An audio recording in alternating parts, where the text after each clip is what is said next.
অন্নপূর্ণা ভান্ডারের form fill up নিয়ে অশান্তি। ডাবগ্রাম ফুলবাড়িতে তৃণমূল বিজেপির ঝামেলা। বিজেপির পঞ্চায়েত সদস্যকে মারধরের অভিযোগ, বিজেপির অফিস ভাঙচুরের অভিযোগ। কি করতেছেন এগুলা? কি বলছে আপনাদের? কি বলা নাই, কিছু বলা নাই আমাদের।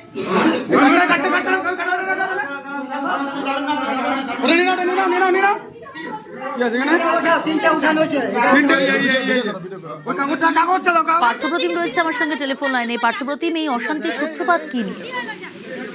দেখো, ভোট বাকি আর প্রথম দেওয়ার ভোট বাকি আর মাঝে তিন দিন, তার আগেই কিন্তু এই অন্নপূর্ণা প্রকল্পের জন্য ফর্ম ফিল আপ করা হচ্ছিল বিজেপির যে পঞ্চায়েত সদস্য রয়েছে তার অফিসে, এবং সেখানে স্থানীয় বাসিন্দাদের যারা ভোটার রয়েছে তাদেরকেও সেখানে ডাকা হয় এবং আধার কার্ড প্যান কার্ড থেকে নিয়ে সেখানে কিন্তু ফর্ম ফিল আপ করানো হয় এবং প্রতি মাসে 3,000 টাকা করে দেওয়া হবে বলে যে প্রতিশ্রুতি দিয়েছে বিজেপি, সেই ফর্ম ফিল আপ করানো হয়।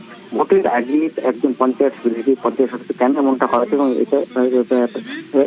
এর একটা প্রতিক্রিয়া কিন্তু ভোটের বাক্সে পড়বে, এমনটাই কিন্তু অভিযোগ তুলে সেখানে স্থানীয় তৃণমূল নেতারা যায় এবং দুপক্ষের মধ্যে কিন্তু প্রথমে বচসা হয়, পরবর্তীতে হাতাহাতি হয়।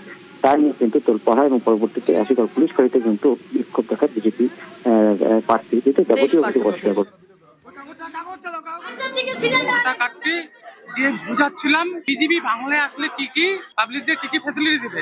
সেই মুহূর্তে 50-60 জন তৃণমূলের দুষ্কৃতী ধারা আমার উপর মারতে শুরু করে। আমার মা বউকেও মারতে ছাড়েনি, প্রতিবেশী ভাই ছিল তার উপর আক্রমণ হয়েছে। আমার অফিসে চেয়ার সব উল্টো পাল্টা করে ফেলে রেখে এসেছে।